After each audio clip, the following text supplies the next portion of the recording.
Bapak, Ibu, saudara-saudari sahabat Petra yang dikasihi oleh Tuhan, Shalom, selamat pagi. Bagaimana kabarnya Bapak, Ibu, saudara-saudari sekalian? Kiranya kita senantiasa diberikan kesehatan, kekuatan, dan sukacita oleh Tuhan. Kita berjumpa kembali di dalam program Embun Pagi pada hari ini Jumat 10 Oktober 2025 bersama dengan saya Pendeta Samuel Andi Prastio dari GKJ Demak Ijo. Sebelum kita bersama-sama merenungkan sabda Tuhan, marilah kita terlebih dahulu memohon pertolongan Roh Kudus di dalam doa. Mari kita berdoa.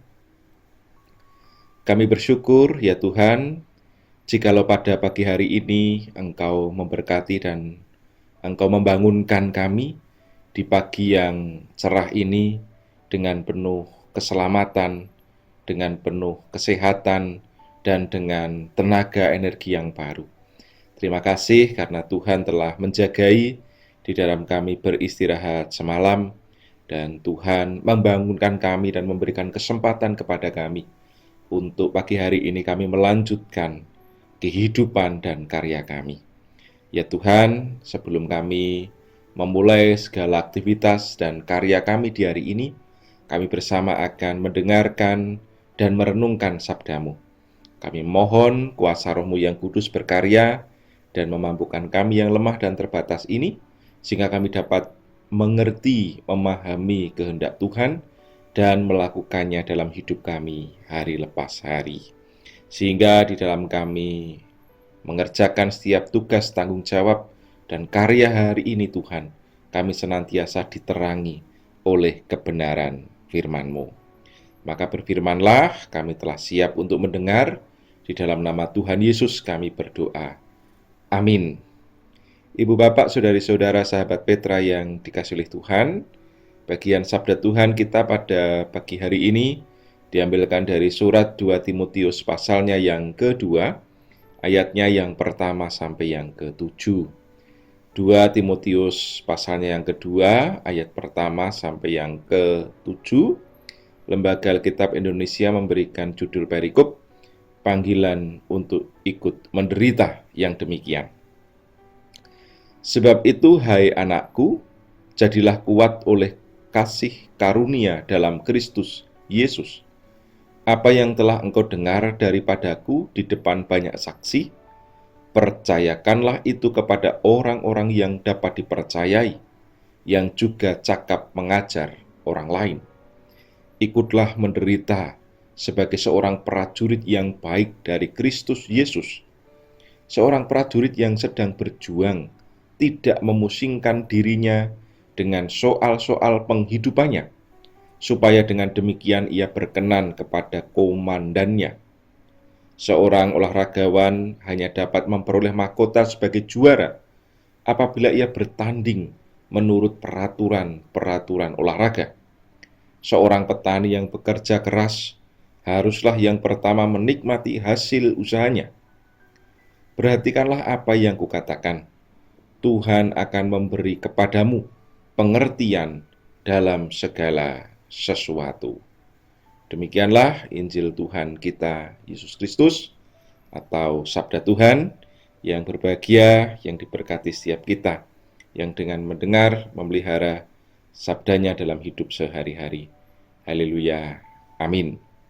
Ibu, Bapak, saudari-saudara sahabat Petra yang dikasihi oleh Tuhan, sabda Tuhan pada pagi hari ini diberikan tema berbagi waktu demi kebaikan.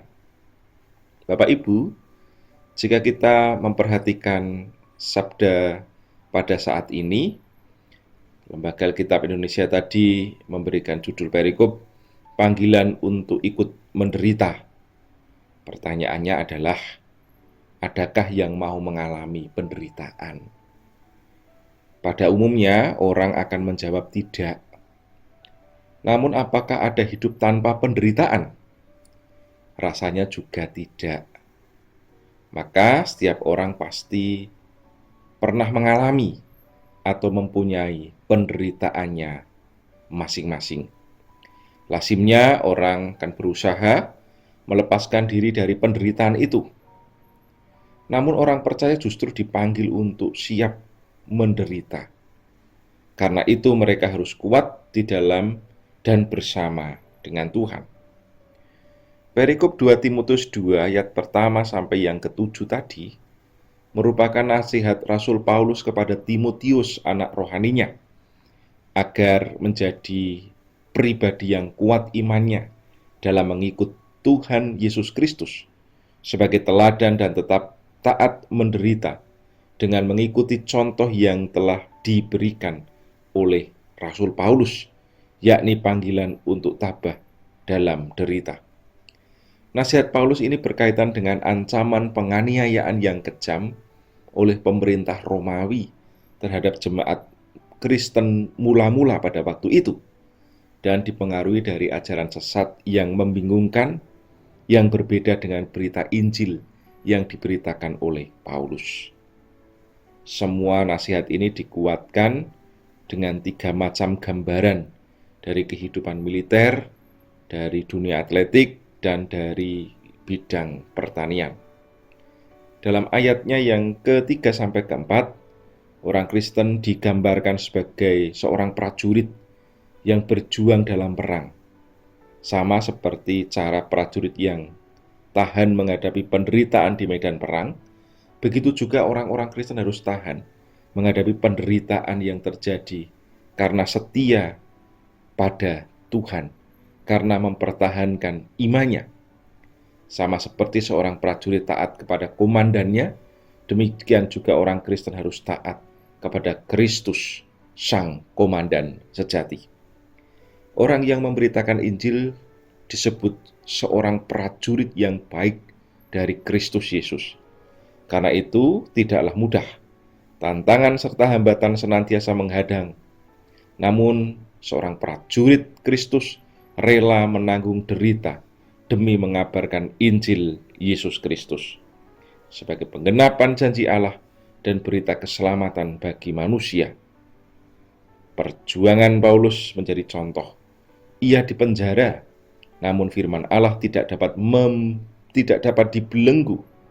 Paulus terus berkarya dengan sabar, dengan membimbing sesama kepada keselamatan. Semangat dan perjuangan semacam inilah yang ingin ditularkan, diberitakan, dicontohkan oleh Paulus kepada Timotius dan kepada jemaat Tuhan. Dalam ayat yang ke-5, orang Kristen diumpamakan seperti seorang olahragawan, sebagai seorang atlet yang berlomba untuk menuruti peraturan olahraga dengan baik. Maka dia akan tampil sebagai pemenang sejati. Kehidupan orang Kristen yang taat pada kehendak Tuhan akan memperoleh mahkota kehidupan yang kekal. Selanjutnya dalam ayat ke-6, orang Kristen diumpamakan sebagai petani yang harus bekerja keras dan sungguh-sungguh dalam pelayanan penggembalaan jemaat supaya Allah memberikan hasil dari jerih payah seseorang. Ibu bapak, saudari-saudara sahabat Petra yang terkasih, maka melalui bacaan ini kita diajak untuk tetap bertumbuh dalam ketekunan, sebagaimana kita dapat belajar dari ketekunan Timotius, meskipun ia harus mengalami penderitaan, meskipun ia harus mengalami situasi kondisi yang tidak mudah, tetapi ketekunan itulah yang terus dihidupi oleh Paulus.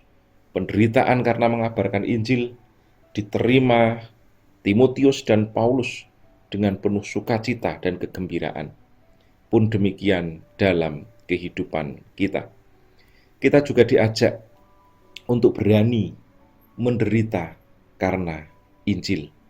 Salah satunya ialah kita diingatkan dan diajak untuk berbagi waktu demi kebaikan.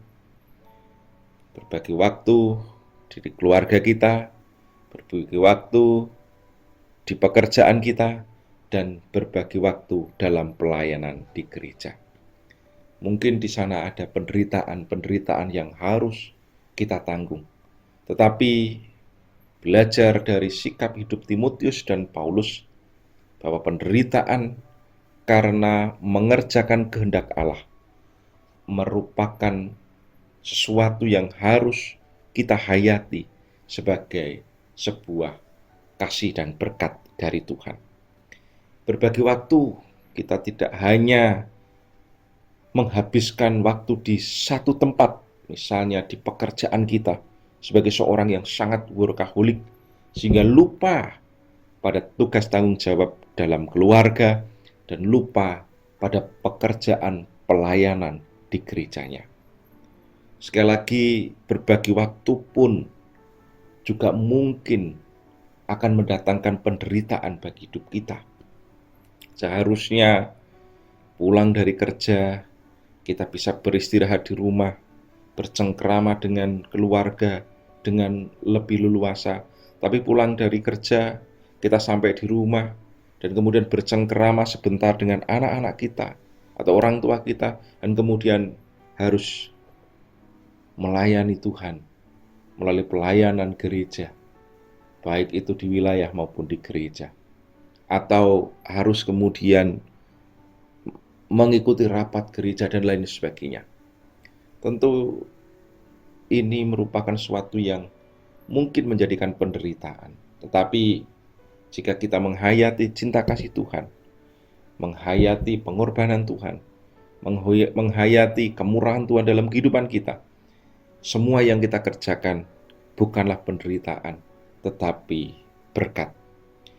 Membagi waktu yang Tuhan berikan kepada kita, bagi keluarga kita, bagi pekerjaan kita, dan bagi pelayanan, bagi kemuliaannya, bukanlah penderitaan, tetapi berkat yang Tuhan percayakan kepada kita. Maka mari kita dapat membagi waktu dengan sebaik-baiknya, dan menjadikan semuanya itu bukan penderitaan, tetapi justru menjadikannya sebagai berkat untuk kita hayati dan untuk kita kerjakan dimanapun Tuhan menempatkan kita. Kita diingatkan sebagai seorang prajurit, kita diingatkan bahwa kita juga sebagai seorang olahragawan, dan kita diingatkan bahwa kita sebagai seorang petani yang mengerjakannya dengan penuh sungguh-sungguh dalam setiap tugas yang Tuhan percayakan, baik itu di keluarga kita, di pekerjaan kita, maupun di gereja miliknya. Mari sahabat Petra yang terkasih, kita dapat membagi waktu kita sedemikian dengan bijak, demi kebaikan dan demi kemuliaan nama Tuhan. Amin. Mari kita berdoa. Tuhan, terima kasih untuk sapaan sabda-Mu pada pagi hari ini. Engkau mengingatkan kami untuk kami dapat membagi waktu dengan proporsional, dengan adil. Baik itu waktu di pekerjaan kami, waktu di keluarga kami, maupun waktu dalam pelayanan di gerejanya. Ketiganya yang masing-masing mendapatkan porsi yang proporsional, sehingga tidak ada yang kemudian menjadikan batu sandungan.